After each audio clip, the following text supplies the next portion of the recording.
അപ്പൊ ഈ താഴെ കാണുന്ന ഇദ്ദേഹം ചെറിയൊരു അദ്ദേഹത്തിന് തോന്നിയ ഒരു ചിന്തയുടെ പുറത്ത് ജയിലിൽ പോകാതെ രക്ഷപ്പെട്ടു നിൽക്കുന്ന ഒരു മനുഷ്യനാണ്.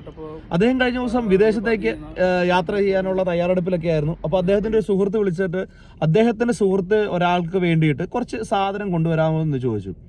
നമ്മളെ പ്രവാസികളായിട്ടുള്ള ആളുകൾ ഒരിക്കലും അതിന് നോ പറയാറില്ല. കാരണം നമുക്ക് ചെയ്യാൻ പറ്റുന്ന ഒരു ചെറിയ സഹായമാണ് നമ്മുടെ കൂട്ടത്തിലുള്ളവർക്ക് വേണ്ടിയിട്ട് നമ്മളത് തീർച്ചയായിട്ടും നല്ല സന്തോഷത്തോടെ തന്നെയാണ് എല്ലാ ആളുകളും ചെയ്യുന്നത്. പക്ഷെ ആ ഒരു സന്തോഷം നമ്മുടെ വലിയൊരു വിഷമത്തിലേക്കുള്ള ഒരു വഴിയായി മാറരുത്. കാരണം ഈ സാധനം കിട്ടിയപ്പോഴത്തേന് ഇദ്ദേഹം ഒന്ന് പൊളിച്ചു നോക്കിയപ്പോൾ ബീഫിനുള്ളിൽ നല്ല അസൽ കഞ്ചാവാണ് വെച്ചിരുന്നത്.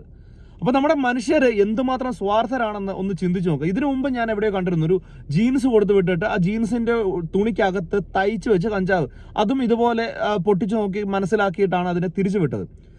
അപ്പോൾ നമ്മുടെ സുഹൃത്തുക്കളോട് പറയുന്നത്, നമ്മൾക്ക് സാധനം തരുന്ന ആളുകൾ ഈ പറഞ്ഞ സ്വാർത്ഥരായിട്ടുള്ള മനുഷ്യരാണോ അല്ലയോ എന്ന് നമുക്ക് കണ്ടുപിടിക്കാൻ പറ്റത്തില്ല. കാരണം അവർക്ക് ഈ സാധനം അവിടെ കിട്ടിയാൽ അത് ഉപയോഗിക്കാൻ അവർക്കൊരു ഗുണമാണ്. അതേസമയം നമ്മളെ പോലീസ് പിടിച്ചാൽ അവർ ഒരിക്കലും വന്ന് നമ്മളെ ഇറക്കാനോ ഇല്ലെങ്കിൽ നമ്മളെ സഹായിക്കാനോ വരത്തില്ല.